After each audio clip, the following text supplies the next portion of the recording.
Bienvenue sur le plateau de KNF sur Éclair TV. Oui, c'est votre quotidienne, midi, 18h, 23h. On vous parle de tout ce qui se passe en Guadeloupe et puis on vous aide aussi à vous sentir mieux. Et qui dit se sentir mieux, dit nutrition. Et là, je vais parler aux dames. Oui, mesdemoiselles, on va vous parler nutrition et organes féminins. Que faut-il ingérer pour se sentir bien dans sa peau? Pour en parler, je reçois un professionnel. Oui, ça va peut-être vous étonner, mais c'est un homme qui va vous donner quelques conseils. Mr. Green est sur le plateau. Qu'à-nous faire? Eh bien, ça va bien, en pleine forme et très content d'être présent sur le plateau. Et là, j'ai voulu aborder un sujet qui peut surprendre, effectivement, comme tu as dit, pour un homme. Voilà. Exactement, parce qu'on peut se dire non, mais c'est réservé aux femmes et compagnie, mais comme toi, tu touches à tout. Tu touches à l'être humain. On rappelle que tu es pour le jeûne intermittent, le jeûne à fond, les fruits, les légumes, que c'est bon, c'est sain et que c'est positif. Donc là, tu vas nous parler du bienfait que ça a sur les organes féminins. Quel type d'aliment une femme doit consommer pour se sentir mieux? Ben, en fait, moi, je suis parti d'un constat très très simple. C'est qu'une fois, j'ai une amie qui me dit « Tu as de la chance, tu es un homme. » Sous-entendu, tu n'as pas le cycle, etc. Et je me suis dit « Mais pour moi, ce n'est pas normal, en fait. À la création, hommes et femmes, on nous a fait de manière parfaite. Mais c'est juste qu'on a un manuel, on n'a pas ouvert et du coup, on ne sait pas trop le fonctionnement du corps humain. Donc du coup, c'est vrai que je suis parti de ce constat-là en me disant, je vois qu'il y a des femmes qui ont des règles qui sont difficiles, que l'allaitement n'est pas forcément optimum, etc. Enfin, au niveau de la fertilité, ça ne se passe pas forcément comme on voudrait. Donc c'est de là où je me suis dit, peut-être qu'au niveau de l'alimentation et de la croyance, c'est toujours la même chose, il y a peut-être des choses à faire. Voilà. Je suis parti de là en fait. Donc, parlons de la fertilité, parce qu'en plus, si vous êtes des fidèles de l'émission, on parle beaucoup de bébés, le avant, le pendant, le après. Donc, justement, pour la fertilité, qu'est-ce qu'une femme doit consommer? Eh ben, en fait, c'est vrai que je reviens toujours à la même chose, mais c'est vrai que c'est mon cheval de bataille. Parce que pour qu'on comprenne, il faut répéter, mais je suis là pour ça. C'est vrai que dès qu'on revient à ce qui est fait pour nous, c'est-à-dire que nous sommes des herbivores frugivores, on revient à la base, fruits et légumes. Et c'est vrai que du coup, quand on revient à ce régime-là, qui des fois, on a besoin d'un régime de transition, c'est ce que moi je propose, tout doucement revenir à ce régime qui est fait pour nous, et bien finalement, le corps revient à ce qu'on appelle l'homéostasie, qui est fait pour lui, comme dans la nature. La nature vraiment revient à sa base, et bien la fertilité se remet en place. Après, il faut penser aussi, après la fertilité, il y a la grossesse, parce que souvent, on voit des complications pendant la grossesse, des nausées, etc. Eh bien, ça disparaît aussi. Il y a aussi, après la grossesse, il y a l'accouchement. Et du coup, là, l'accouchement, quand aussi on prend une position plus normale, c'est-à-dire d'être plus en debout et en squat plutôt que la femme soit allongée, ce n'est pas du tout la position naturelle, en fait. Et après, l'allaitement. Quand une femme se remet à manger des fruits et des légumes, eh ben, le lait est présent et il n'y a pas de souci à ce niveau-là. Et cerise sur le gâteau, les enfants sont plus calmes. Les enfants sont plus calmes. Donc, en mangeant des fruits et des légumes, oui, mais quel type de fruits et légumes? Est-ce que c'est que des légumes verts? Est-ce que c'est tout type de fruits et légumes? Combien de fois par jour? Et surtout, lorsqu'elle est enceinte, une femme, souvent, je pense, a faim. Elle mange quand même pour deux. Donc, lui dire de manger que des fruits et des légumes, est-ce que c'est pas un petit peu dangereux pour elle? En fait, elle ne mange pas pour deux. Elle mange pour elle toute seule. Elle mange normalement. D'accord. Et moi, je vais l'encourager à aller vraiment vers des choses naturelles. Parce que, en fait, il faut se rendre compte que quand on mange la nourriture de civilisation, c'est-à-dire les produits transformés, la viande, le poisson, etc., ce sont ce qu'on appelle des produits acidifiants. Ce n'est pas que quand on le goûte, ils sont acides. Ils sont acidifiants, c'est-à-dire que le corps crée de l'acide pour les détruire, on va dire. Mais du coup, cet acide, il circule dans notre corps. Et d'où l'intérêt, après, donc tout doucement, d'avoir un régime de transition pour se débarrasser, on va dire, du mucus, des toxines et de la colle aussi, parce qu'il y a des produits qui génèrent de la colle. Donc l'intérêt d'aller vers les fruits et les légumes, c'est en fait, les fruits et les légumes, c'est magique. Ça nous purifie en fait. C'est pour ça que des fois, quand on en mange plus, ça nous gêne. Mais cette gêne, c'est du nettoyage. Mais est-ce que tu as un type de fruits et légumes précis? C'est-à-dire, est-ce qu'il faut manger beaucoup de pommes? Est-ce qu'il faut manger beaucoup de bananes? Est-ce qu'il faut manger des concombres, tomates? Quel fruit et légumes va avec quoi? En fait, moi, je pars du principe que en fait, c'est le corps qui sait. Donc, il faut manger. En fait, il faut savoir que quand on mange des fruits, c'est un dissolvant et un nettoyant du corps. Et les légumes, c'est plutôt la nourriture. Donc, tous les deux n'ont pas le même pouvoir, mais du coup, il faut manger du local et de saison. Et souvent, je ne recommande pas un fruit et un légume en particulier. Pourquoi? Parce que je me dis que, en fait, après la bouche, moi, je ne sais pas ce qui se passe. C'est-à-dire que le corps… Donc, chaque corps est unique. Oui, c'est-à-dire que le corps, il sait ce dont il a besoin. Et quand c'est pour nous, en fait, c'est tout simplement, c'est utilisé et c'est jeté par les voies naturelles. Donc, il n'y a pas besoin de réfléchir exactement. Parce qu'en plus, moi, dans les gens que j'accompagne, des fois, on me demande des menus précis. Mais moi, je vois dans mon expérience, quand j'ai changé d'alimentation, quand on me donne des choses trop précises, j'ai du mal à le faire. Donc, je donne quand même un régime, mais après, on me dit oui, c'est compliqué. Je dis oui, mais parce que c'est normal, parce que quand on donne des choses trop restrictives, ça nous bloque. Alors, je dis, vous allez, tout simplement, moi, ce que je dis, c'est que quand vous allez faire vos courses, vous regardez. C'est votre corps qui va vous dire. Vous aurez envie de ça. Alors, n'allez pas si vous mourrez de faim, parce que si vous allez faire des courses et que vous mourrez de faim, vous allez acheter tout le magasin. Attention, votre corps vous dit, quand votre corps va vous dire, ouais, tu achètes tout, vas-y, cette viande-là, ce gigot-là. Il faut faire attention à son corps, vas-y. Non, bien sûr. Après, là, je parle vraiment pour aller vers des choses saines, pour aller de mieux en mieux et comprendre que quand on mange mieux, ça crée, on va dire, des désagréments. Et il y a deux types de maladies. Il y en a une, c'est le nettoyage, c'est-à-dire que quand on se mouche, c'est tout le mucus qui remonte. Et l'autre type de maladie, c'est quand on a mangé trop de produits, il y a des toxines. Et du coup, dans notre corps, les cellules, ça fait comme une bataille et ça crée des désagréments. Donc, c'est deux types de maladies qu'il faut dissocier. D'accord. Et des petites questions, il y a quand même peut-être un fruit ou un légume qui revient. On parlait par exemple, tu parlais des douleurs, par exemple des règles. Est-ce que ça fait bizarre quand même de voir deux gars parler de douleurs des règles? C'est excellent, mais on s'intéresse à tout, c'est l'homme 2.0. Est-ce qu'il y a par exemple un fruit qui peut aider ou apaiser la douleur des règles féminines? Déjà, moi, je pars toujours du principe qu'il faut se poser des questions. Quand on a une douleur, parce que j'entends souvent, maintenant, vu que j'en parle ouvertement, du coup, j'ai des amis qui m'en parlent, j'ai des témoignages, et je vois j'ai entendu, la dernière fois, je parlais avec une personne, elle a une vingtaine d'années et elle souffre depuis l'âge de 12 ans. Donc déjà, je me dis, oui, en fait, il faut, là, moi, je découvre qu'il y a des femmes qui, toute leur vie, ont des cycles très, très durs, en fait. Donc déjà, il faut se poser la question de pourquoi. Et donc, quand on se pose la question, déjà, on peut déjà essayer un élément de réponse.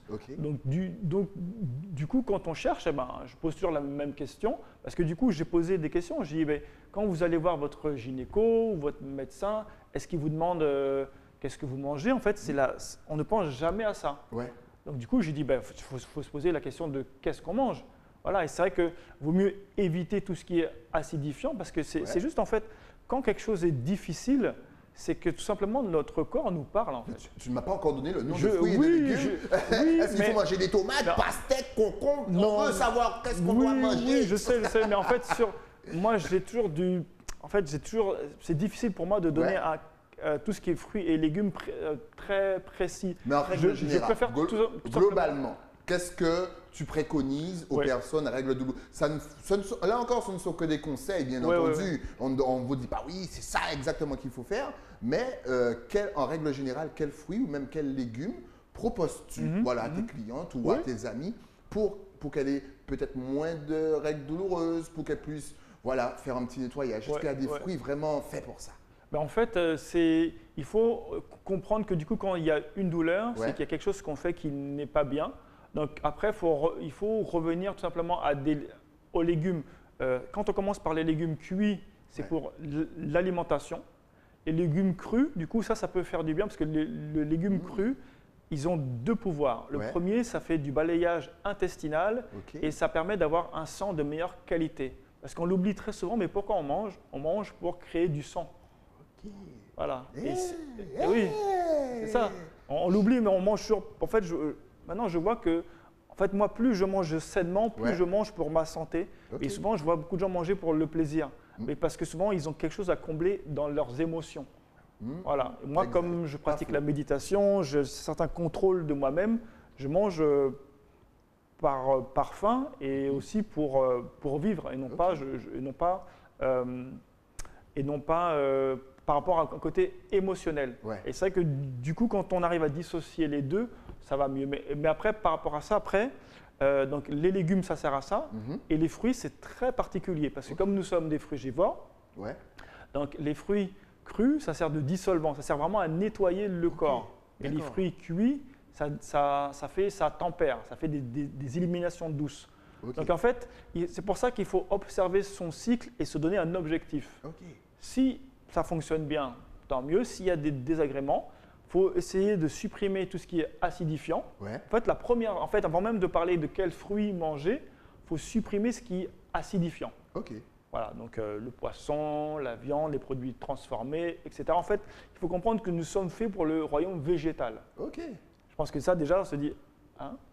Ouais, c'est vrai. Surtout, ce qui est très bizarre, c'est que c'est un Saint-Ouen et qui dit ouais, ben vous savez, tout ce qui est poisson, quand tu vas retourner là-bas, ils vont te dire famille là, faut arrêter le poisson. Qu'est-ce que tu veux ok, d'accord, mais c'est très. Voilà, mais encore une fois, ce sont des conseils qu'ils vous donnent. Voilà, vous testez. Si ça ne va pas avec vous, vous arrêtez parce que non, faut pas faire. Parce que tu le disais dans les précédentes émissions, il ne faut pas faire de changements brusques. Il faut aller petit à petit, à son rythme. Tester, ce sont de très bons conseils qu'ils vous donnent parce qu'on avait en plus reçu une collègue à toi pour l'endométriose qui justement préconisait une alimentation saine justement pour calmer la douleur et apparemment ça marchait du feu de Dieu. Donc là encore, on parle de fruits, de légumes, mais on a vu en double écran une affiche qui parlait aussi de plantes.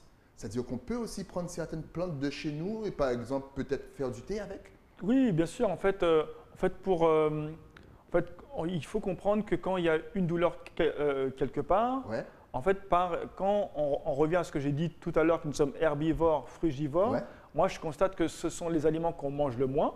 Il n'y a pas de restaurant autour du fruit et il n'y a pas de restaurant autour des herbes. Et j'ai appris il y a récemment que les herboristeries ont été supprimées. En fait, il y a 100 ans, il y avait des herboristeries. Du coup, en fait, tout ce qu'il y a de meilleur pour l'être humain n'est plus en vente ou en tout cas c'est ce qu'on consomme le moins. Donc c'est vrai que du coup c'est aussi pour ça que le corps fonctionne plus comme il devrait et qu'on est un peu perdu en fait. Et donc c'est vrai que le fait de comprendre ça, ça permet de remettre le corps dans sa balance et donc du coup les fruits crus ils ont ce pouvoir de nous nettoyer, de nous purifier, mais c'est vrai que pour ça il faut une transition et la meilleure personne placée pour cette transition, c'est la personne en fait. C'est-à-dire que je pose des questions, je l'écoute et en fonction de ça, en fait, les gens que j'accompagne, je change le régime au fur et à mesure. Voilà, c'est pour ça que je l'embête depuis tout à l'heure, mais il ne peut pas effectivement vous donner de fruits précis parce qu'il faut qu'il vous rencontre déjà, voir comment votre corps fonctionne et tout avant de vous dire prenez ça, prenez ça, prenez ça. Il ne faut pas non plus aller s'empoisonner, faire n'importe quoi, manger n'importe comment. On a parlé de fertilité, de grossesse. De quoi d'autre peut-on parler au niveau de l'alimentation et surtout de l'organe féminin et du corps féminin? Oui, bien sûr. Après, tout simplement, on va parler de la symptothermie. Alors, qu'est-ce que c'est? Très bonne question, Mr. Green. Très, très bonne question. Alors, sympto pour symptôme et thermie pour la température. Donc, en fait, la symptothermie est une méthode qui a été demandée par le Vatican, et c'est vrai ce que je dis, pour aider les femmes à mieux observer et comprendre leur cycle.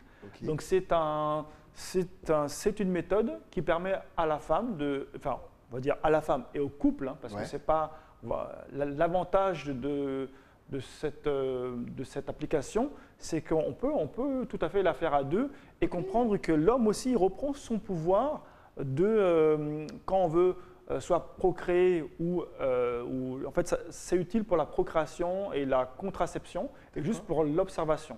Parce qu'en fait on observe la femme prend sa température tous les matins et en fait il y a un moment donné il y aura 3 pics de température et c'est le moment où elle est en ovulation. Donc du coup, on sait qu'à cette période, si le couple, par exemple, dans la contraception, il sait qu'à un moment donné, le mari, il sait que soit à ce moment-là, il vaut mieux qu'il n'ait pas de rapport ou qu'à ce moment-là, il vaut mieux qu'il soit protégé. D'accord. Voilà. Du coup, ça permet une contraception naturelle plutôt que de prendre la pilule, etc., qui finalement nous dérègle. En fait, on en revient toujours à la même chose quand on prend un médicament. le corps nous donne des informations, parce que je vois qu'il y a des femmes qui prennent la pilule parce qu'elles ont des règles difficiles. Du coup, mais si on a des règles difficiles, c'est que le corps nous envoie une information. Et par le fait de prendre un médicament, on voile. Mais en fait, tout doucement, la maladie devient chronique et dégénérative. Donc c'est pour ça qu'il vaut mieux prendre une méthode naturelle, donc la symptothermie, où on observe son corps et on sait à quel moment on est dans les menstruations, dans la pré-ovulation, l'ovulation et après la post-ovulation. Mais du coup, moi, c'est vrai que de m'être intéressé au cycle, eh ben, c'est vrai que du coup, même moi, dans ma vie personnelle, eh ben, je sais où en est ma compagne et je la laisse pas seule. Parce que souvent, je vois aujourd'hui, c'est comme si les femmes, des fois, je peux entendre dire oui, je suis seule dans la contraception. Et ben là, en fait, par cette méthode, eh ben, on le fait à deux et on sait ce qui se passe en fait. Et donc, voilà. Surtout que la pilule, les femmes commencent de plus en plus à en avoir marre. Donc là, je pense que là, tu as gagné beaucoup de téléspectatrices. Et c'est très important de souligner le soutien du conjoint, justement, pour que vous ne puissiez pas passer cette épreuve toute seule, mesdames. On a vu 3 points grâce à l'alimentation, rien que pour vous. Est-ce qu'il y a un 4e point encore à développer? Oui, bien sûr. Eh ben, le 4e point dont je vais parler, c'est les MST, les maladies sexuellement transmissibles.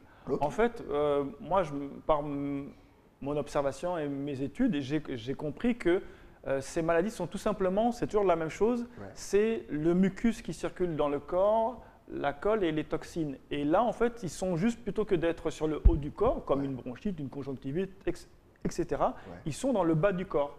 Et donc, ils essayent tout simplement de sortir. C'est toujours la même chose, en fait. Quel que soit l'endroit où c'est placé, c'est une alimentation qu'on a mangée. En fait, je vais revenir à la base. Qu'est-ce que le mucus? C'est le résidu d'une alimentation qu'on a mangée et qui ne sort pas du corps par les voies naturelles dont le corps ne sait pas quoi faire. Donc, il essaye soit de sortir par le haut, donc quand on se mouche, etc., c'est ça, ou par le bas. Et donc, tous les noms de maladies qu'on peut donner, c'est toujours la même chose, sauf la syphilis, qui, elle, en fait, c'est juste parce qu'on a pris trop de produits. En fait, c'est très simple. Quand on a cette manifestation donc, de ces déchets qui veulent sortir par le bas et que ça nous perturbe, on va prendre des produits, on va faire des piqûres, etc., pour pas que ça sorte. Mais quand ça ne sort pas, ça s'enfouit plus profondément. Ben oui, ça se tasse. Ça se tasse. Bien entendu. Voilà. Donc du coup, c'est vrai qu'il faut comprendre que toutes ces maladies, en fait, ce que tu me dis, c'est que c'est comme mettre de la poussière sous un tapis. C'est exactement la même chose. Voilà. Sauf que là, c'est dans le corps et avec le temps, ça crée des maladies chroniques. Et là encore, une bonne alimentation peut nous aider. Exactement. C'est excellent. Voilà. En fait, là, quand on en revient toujours à en fait, c'est toujours. En fait, si on a 30 ou 40 ans, peu importe si on a dans ces âges-là et qu'on a mangé toute sa vie, comme on me dit souvent, je mange de tout, pour moi, je dis c'est pas très bon signe. Oui, c'est pour ça que moi, je mange rien. C'est plus pratique. Non, après c'est vrai que moi, par exemple, quand je sors, les gens quand on m'invite, les gens ont toujours peur. Qu'est-ce que je vais faire? Je dis non, mais faites comme d'habitude. Et après, je sais que quand les gens cuisinent, il y a toujours des légumes, des choses comme ça. Donc, on trouve toujours. Voilà, mais c'est vrai que quand on a des objectifs dans la vie de bien-être, de santé, de fertilité, voilà, c'est juste se sentir bien. Il faut juste se poser des questions. Moi, je pars toujours du principe que le corps, il nous parle. Exact. Le corps nous parle, notre esprit nous parle et on nous donne des informations. Par exemple, je sais que ça, c'est un sujet qui peut surprendre aussi. Quand le corps, par exemple, dans cette partie du corps féminine, s'il y a des odeurs qui dérangent, en fait, il faut aborder le sujet.